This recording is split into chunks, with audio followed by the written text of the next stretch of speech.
রোজা রেখে আপনি টুথপেস্ট ব্যবহার করতে পারবেন কিনা, টুথব্রাশ ব্যবহার করতে পারবেন কিনা, বা মিসওয়াক ব্যবহার করতে পারবেন কিনা, বা দাঁতের মাজন ব্যবহার করতে পারবেন কিনা, এই সবগুলো বিষয় ইনশাআল্লাহ আপনাদেরকে জানাবো। দেখুন, আপনার মুখ দিয়ে যদি গলা বেয়ে পেটের ভিতরে যদি কিছু প্রবেশ করে ফেলে, এটা একটা বুট, ছানা বুটের চেয়ে একটু বড় যদি হয়ে যায়, তাহলে কিন্তু আপনার রোজা ভেঙে যাবে।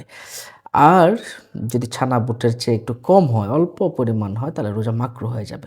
সম্মানিত দর্শক ও শ্রোতা, তাহলে আমরা এই যে ব্রাশ করব টুথপেস্ট দিয়ে, পেস্ট দিয়ে যখন ব্রাশ করব, তখন কিন্তু ওই পেস্টটা গলার ভিতর দিয়ে প্রবেশ করে যেতে পারে।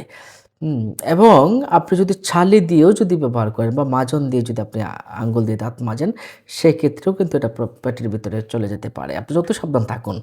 যদি পেটের ভিতরে চলে যায় অল্প পরিমাণ, তারপর আপনার রোজা কিন্তু মাকরুহ হয়ে যাবে। তো এই ক্ষেত্রে আপনাকে যেটা করতে হবে, আপনার পেস্ট দ্বারা আপনি অবশ্যই অ্যা দাঁতের ব্রাশ করবেন না। আপনি যদি একান্তই করতে হয়, তাহলে আপনি পেস্ট ছাড়া শুধু খালি ব্রাশ দিয়ে ব্রাশ করতে পারেন। এছাড়া আপনি মিসওয়াক ব্যবহার করবেন, শুকনো মিসওয়াকটা আপনি ব্যবহার করবেন, যেটাতে রস আছে সেটা সচরাচর গলার ভিতরে চলে যেতে পারে। এটা আপনি এভয়েড করার চেষ্টা করবেন। তো এগুলো করা যাবে না সেটা এমন নয়, করা যাবে, তবে মাকরুহ হতে পারে। মিসওয়াক আপনি করতে পারবেন।